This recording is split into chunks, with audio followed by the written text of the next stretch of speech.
எழில் சுடர் சீரியலில் நாளைக்கு ஒரு செம்ம பரபரப்பான ப்ரோமோ வந்திருக்குன்னே சொல்லலாம். சுடர் உடம்புக்குள்ளே வந்து இந்துவோட ஆவி உள்ளே பூந்து ரவுடிங்க எல்லாரையும் அடித்து ஓட ஓட விரட்டி எடுத்துட்டாங்க. அதுக்கப்புறமேட்டுக்கு சுடரோட உடம்புக்குள்ளேயே வந்து இந்து தங்கிட்டாங்க.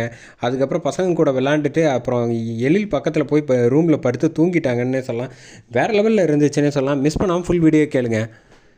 இந்த பக்கம் மனோகரி வந்து இவ இருக்கிற வரைக்கும் நமக்கு எல்லாமே இம்சை தான். அதுக்காக முதல்ல வந்து இவளை வந்து இந்த வீட்டை விட்டு சரி மேலே அனுப்பி விட்டுற வேண்டியது தான் அப்படின்னு சொல்லிட்டு ஆளுங்க எல்லாருக்கும் ஃபோனை போட்டு சொல்கிறாங்க. இவ தான் ஃபோட்டோ வச்சுக்க பார்த்துட்டு முடிச்சு விட்டுரு அப்படின்னு சொன்னோன்னே சரிங்க மேடம் நீங்கள் ஒன்றும் கவலைப்படாதீங்க அப்படின்னப்ப இந்த பக்கம் வந்து வெளியில் வந்து காய்கறி வாங்குறதுக்காக மார்க்கெட்டுக்கு கிளம்பி போயிட்டுருக்க அதே சமயத்தில் பின்னாடி வந்து 4-5 பேர் ஃபாலோ பண்ண ஆரம்பிச்சிடுறாங்க. அதை பார்த்தோன்னா வந்து சுடர் வந்து வேகமாக ஓடுறாங்க. தப்பிச்சு ஓடிக்கிட்டு இருக்கப்போ வந்து கல்லெல்லாம் இருக்கிற ரோட்டில் வந்து கால் ஸ்லிப் ஆகிடுது. அதுக்கப்புறமேட்டுக்கு டக்குன்னு ஒரு செகண்ட் நின்றுடுறாங்க.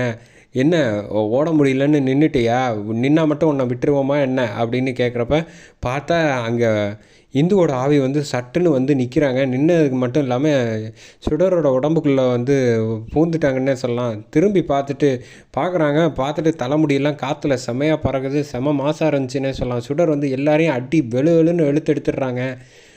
அடித்து முடிச்சதுக்கப்புறமேட்டுக்கு ஓடுங்கடா, இனிமேல் இந்த பக்கம் வந்து என்கிட்ட வம்புழுக்கிறத பார்த்தேன் அவ்வளோதான், தொலைச்சி அப்படின்னு சொன்னோன்னா எல்லாம் ஓடிடுறாங்க. மனோகரிக்கு ஃபோனை போட்டு மேடம் அந்த பொண்ணு பேயடி அடிக்குது, எங்களாலெல்லாம் வந்து சமாளிக்கவே முடியலை அப்படின்னு. என்னது அவளே குச்சி மாதிரி இருக்கா, அவள் அடிக்கிறான்னு நீங்கள் சொல்கிறீங்களாடா, இதெல்லாம் நியாயமா, ஃபோனை வைங்க அப்படின்னு சொல்லி வச்சிடுறாங்க. கரெக்டாக வந்து வீட்டுக்குள்ளே வந்து சுடரோட உடம்புக்குள்ளேயே இந்து ஆவி வந்து அப்படியே தங்கிட்டு வராங்க. வந்தோடனே வந்து பசங்கள்லாம் வா சுடர் விளாட்லாம் அவளுக்கு அப்படின்னு சொன்னோன்னா கண்ணாமூச்சி வந்து விளாட்றாங்க சந்தோஷமாக. பசங்க கூட இது மாதிரி விளாண்டு எவ்வளோ நாளாச்சு அப்படின்னு சொல்லிட்டு கண்ணாமூச்சி விளாண்டுட்டு கண்ணை கட்டி விளாண்டுட்டு இருக்காங்க சுடர் கூட.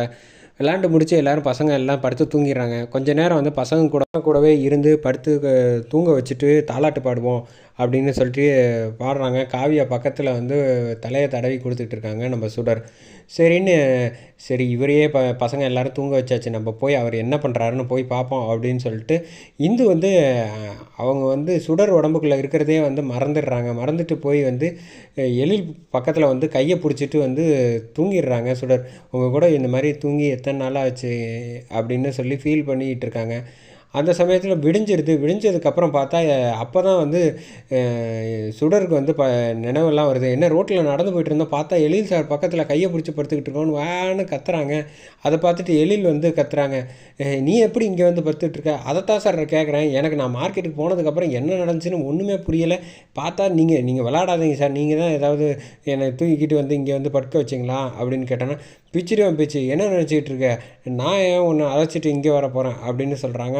ஒன்றுமே புரியாமல் சரி நான் போய் என் ரூம் போய் தூங்குறேன், எனக்கு கை காலெலாம் அடிச்சு போட்ட மாதிரி இருக்குது அப்படின்னு சொல்லிட்டு தூங்குறாங்க. அதோட முடியுது.